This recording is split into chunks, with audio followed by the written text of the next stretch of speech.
I got the invitation to go on this Armed Lutheran radio show, though. You know this guy? Have you seen this? There's two things that I would like to say that make me feel safe. Number one, the fact that there is a radio show called the Armed Lutheran Podcast somewhere in the world. That makes me feel safe. Pistols, prayer, and potluck. This is Armed Lutheran Radio.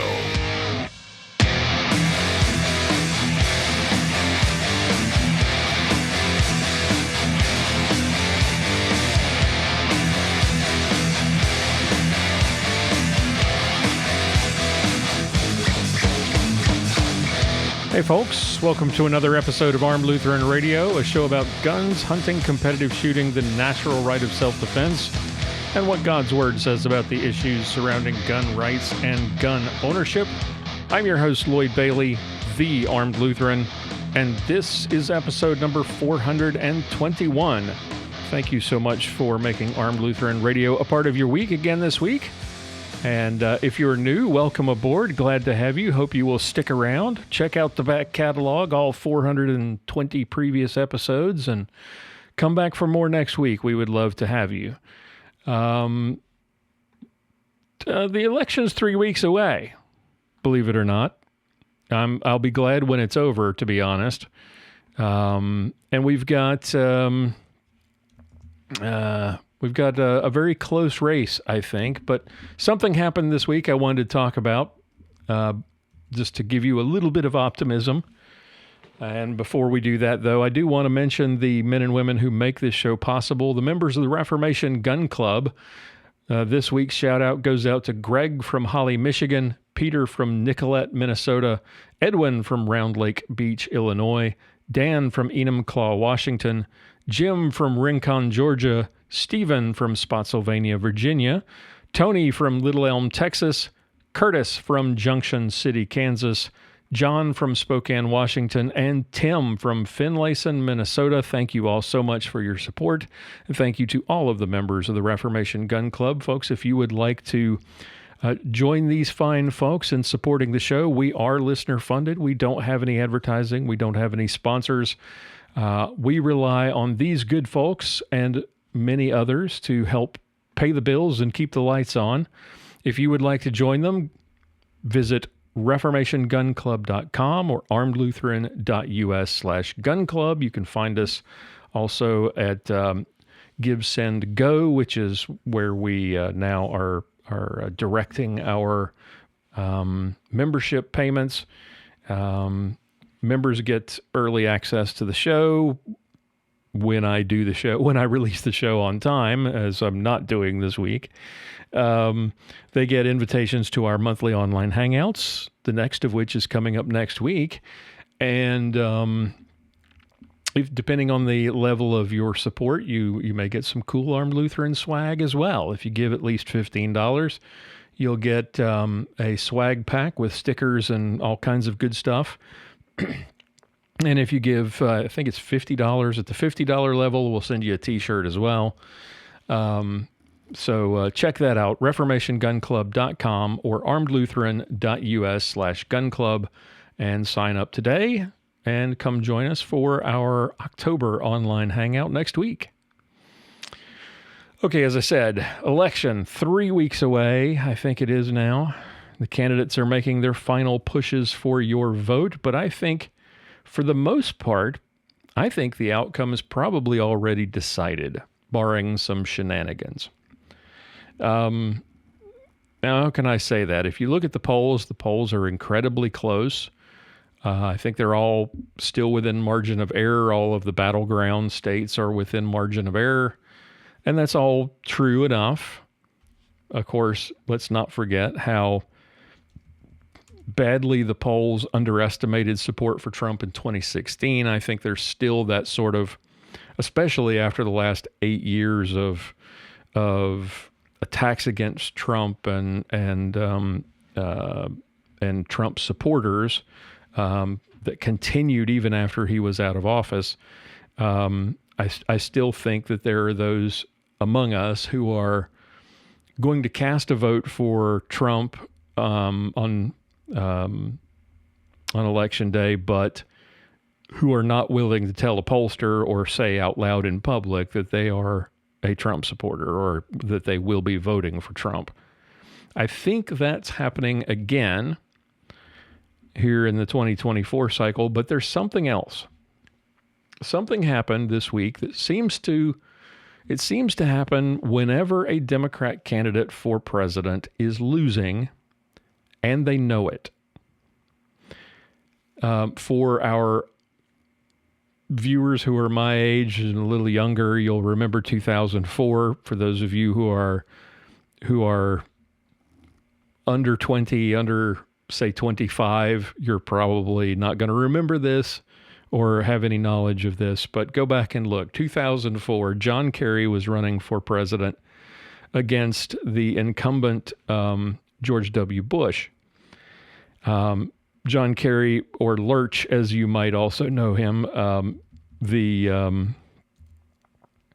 just go look him up. If you don't know who he is, you'll understand. If you know the Addams Family, you'll recognize him instantly. Anyway, this event, this thing happened in 2004 during that cycle, late in the cycle. It didn't happen in 2008 because Barack Obama was running and was almost certainly going to win, and the polls showed it. It didn't happen in 2012 because Obama in his reelection campaign did something different, which was to completely run hard to the intersectional base and ignore blue-collar white workers. He tried to build this coalition of the oppressed, of women and minorities. It's the reason that this country is as fractious and divided as it is now. In 2016, this did not happen because Hillary Clinton tried the same tactic as Obama, but failed because she is not as charismatic, to say the least. She is a singularly unlikable person and a terrible candidate, and could not pull that off. But she tried and failed. And then in 2020, Biden did a completely different thing. He played this hide the ball strategy, which basically meant he took naps in his basement and watched, Matlock after hours and put a lid on all of his press engagements at like 4 o'clock in the afternoon and basically just ran the clock out. The less you saw of Biden, the more likely you were to vote for him. But now in 2024, we've got a new candidate on the left who is remarkable in many ways. She is annoying, unappealing, insulting, phony, unintelligent, unaccomplished. She has many of the same unappealing qualities that Hillary had, but she's even worse.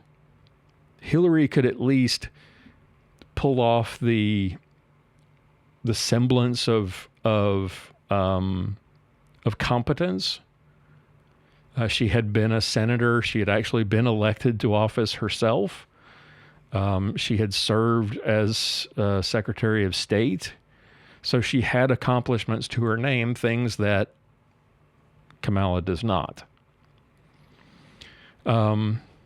She was basically, our current Democratic candidate is basically John Kerry in a dress, but without John Kerry's ability to speak on his intelligently and to think on his feet, or on her feet, I should say. Didn't mean to presume to know her gender, but anyway. So what happened? What am I alluding to? What happened this year that has not happened since 2004? Well, as you know, guns are a bit of an issue for Democrats. It's a driving issue. It's a core issue at the heart of their agenda. It's something that every year is a fight. The banning guns, mandatory gun buybacks, those are things that Kamala Harris has supported at one time or another. But going back for a generation or more, gun control has been a thing for Democrats. It animates Democrats in the same way that it animates Republican voters in opposition to their policies. And generally, The Democrat Party and their candidates always paint gun owners in a specific negative light. We're deplorables. We are chumps or losers or rednecks. We are anti-government nuts who want to hunt deer in Kevlar vests with 50 caliber rifles. They threaten to nuke us, as Representative Swalwell from California famously did a couple of years ago, or as President Biden has alluded to numerous times, they've threatened to bomb us with F-18s and hit us with tanks. Whenever they talk about people with guns, they think that what animates us, what we want our guns for, is to overthrow the government. We love guns more than we love children. We're just bought and paid for by the gun lobby. We're not very smart. We don't see through the lies of the NRA or the gun companies. We're shills. People like me are shills for the gun lobby. They don't understand us. They don't understand why we won't give up our rights. Every time there's a mass shooting, or even when our preferred candidate gets shot, they don't understand why we won't budge on the question of gun rights. And these things, these caricatures, are truly how they feel about us. They have no love for guns. They have no love for gun owners. Notice, however, that Kamala Harris in a recent interview admitted that she owned a Glock, which kind of got her into a little bit of hot water with gun control groups, because they think Glocks are somehow uniquely dangerous because they can easily be converted to automatic weapons or whatever. But they really don't think that we peons deserve to own firearms. And they don't understand us at all. They don't want to understand us. That's the key thing you got to understand. They don't want to understand why you love gun rights, why you cherish your Second Amendment freedoms. They don't care about that stuff. Until they start losing in the polls late in an election cycle. Then a funny thing happens. Suddenly, instead of reviling us and calling us names and making fun of us, suddenly they want to be us. Whenever they fear that they might lose an election, whenever their coalition of the oppressed might not show up and vote for them or be so fired up to vote for them. I mean, Harris is not polling well, for example, in the black community. She's not polling well among men, except for those losers who call themselves white dudes for Harris. Anyway, whenever they feel like their success in an election is in jeopardy, they suddenly want to wander out in the woods with a bunch of reporters in tow and pretend that they're going hunting. And it's as obvious, it's obvious how phony it is. I mean, if you have not seen it, look it up, go to YouTube and do a search. I'm sure there's video out there. John Kerry wandering around with a shotgun in a brand new orange hat and vest, brand new hunting camo. Well, last week, Tim Walz, the governor of Minnesota, and crazy Kamala Harris's running mate decided to pull a John Kerry. He went hunting with a bunch of reporters in tow. Supposedly, I need to look this up. I'm not sure whether this is the case. I heard this reported that the reason she didn't show up for the Al Smith charity dinner in New York was because she was hunting with Tim Walz. I'm not sure whether that's true or not. But on a side note, not showing up to the Al Smith charity dinner is something that no candidate has done since Walter Mondale. And for those of you who aren't or older than 25, have been paying attention to politics, let's say you're 30, 35 years old or older, you'll know that didn't turn out so well for Walter Mondale, as President Trump pointed out in his speech at the Al Smith charity dinner. The only state that Mondale won when was that? Mondale was 84. So we're going way, way back. So you'd have to be a lot older than 25. I was confusing it with the 2004. So this is 2 generations back. Mondale won. He was running against Ronald Reagan in Reagan's second term. Right? Reagan's running for re-election. And Mondale's the only state he won was, ironically, Minnesota, Tim Walz's home state. Anyway, all this silliness speaks to just how stupid politicians on the left think that you and I are as gun owners.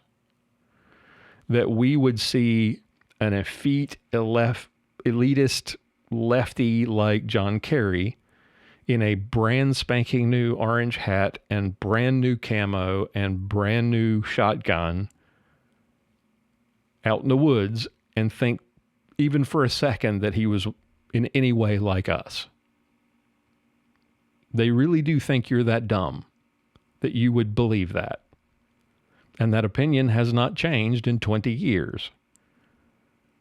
Tim Walz looked just as out of place and as goofy, to be honest, as he does everywhere else. He is one of the singularly weirdest politicians, the goofiest of goobers that I think I've ever seen in politics. And that's saying something, considering he's from the same party as goobers like Jerry Nadler and Jamie Raskin. He just looks weird wherever he goes. And he looked particularly weird, almost as he looked a little more... he looked a little more less out of place than Kerry did, but not much. And to top it all off, he tried reloading his shotgun on camera. Big mistake, because he made an absolute mess of it. He looked like, what it reminded me of was that, I don't know whether you've seen it, there's this, I want to say it's an infomercial or an interview, maybe it was Vice News, interviewing a couple of ATF agents to talk about how easy it was to modify Glocks, to take them apart and modify them to make them automatic weapons, or machine pistols, essentially. And they turned to one of the ATF agents who picked up a Glock, just a standard stock Glock, I want to say it was a Glock 17, off the table that they had a bunch of guns and things piled on. And he spent a full 2 minutes struggling to disassemble a Glock, one of the easiest guns to disassemble on the face of the planet. And he flagged himself and everyone else in the room repeatedly before giving up and reaching for a different gun, which he finally was able to disassemble. That's what it reminded me of. This was the same thing. A bunch of elitists who have no clue about guns except when it comes to regulating them. I'm no hunter. Believe me, I think I went hunting once with a friend in elementary school. And I think it's been probably 20 years since I fired a shotgun. I took a defensive shotgun class back in North Carolina, and it's probably been 15 years, maybe 20. But even so, I could reload a shotgun with more confidence than the supposedly experienced hunter, Tim Walz. He rested the butt of the gun in his crotch and fumbled around try to force a few rounds into the magazine tube. And that video made him the joke of the internet. It was an absolute disaster of an event. And it was an event. It was, hey, come out here. We're going to show you what a great down-to-earth guy Tim Walz is. And he proved that he's a goob. And that he's phony just like his running mate. I will, if you have not seen it, I'll put a link to the video in the show notes. It's priceless. But it just shows, it says to me just how desperate their campaign is. There's no way they do this if they think they're winning. There's no way they do this if they think that their lefty base of lunatics and terrorist supporters and women who think they're men and men who think they're women, if they think those people are enough to win, they're not going out and doing this. They're not putting on a vest and carrying around a gun and trying to act like they're a gun owner. There's no way they court gun owners if they think they're winning, because they don't think, if they don't think they need us to vote for them, then they're not courting us as voters. This is an obvious sign of desperation, I think. And I think it's the clearest indication that Harris is probably in for a shellacking in 2 weeks. But don't assume that's the case. Just because I said this, don't sit back and think, well, there's no point in me voting. Lloyd said it's okay. No. Go out and vote like your vote is the deciding vote in the election, because it might be. It's still very close. It's certainly not going as well as the media or the Harris campaign thinks it is. But that doesn't mean you can sit back and not go out and vote. If your state has early voting, like I said last week, take advantage of it. Don't wait to the last minute. Early voting opens here in Texas this week. I'm definitely going to go out and vote tomorrow. You should too. Go vote in your district, in your state, as soon as you can. Don't wait for election day when something might come up. And, I mean, you might get in a car crash. You might get stuck in traffic. You might have to stay late at work. You might be sick. Your kid might be sick. Something might happen that prevents you from voting. Do it now, or as early as you can when it's more convenient. And send a message to Tim Walz and Kamala Harris that we don't buy their BS. We know what they think of us, and we know what they'll do to our rights if they get a chance. And we're not going to stand for it. Get out and vote. All right. That is all I have for today. If you have any comments or any questions about anything I said here, any complaints, visit our feedback page, armedlutheran.us/feedback. Leave us a message. We'd love to hear from you. Next week, episode 422 will be our October online hangout. If you are a gun club member, you'll be receiving your invitation shortly. You'll be receiving it the morning of the hangout. If your membership has expired, or if you're not yet a member, check out reformationgunclub.com or armedlutheran.us/gunclub and click the link. It'll take you to where you can donate. Sign up today. We would love for you to join us for our next and our future hangouts. Till we get together again for episode 422. Keep shooting. Keep praying. We'll talk to you next time.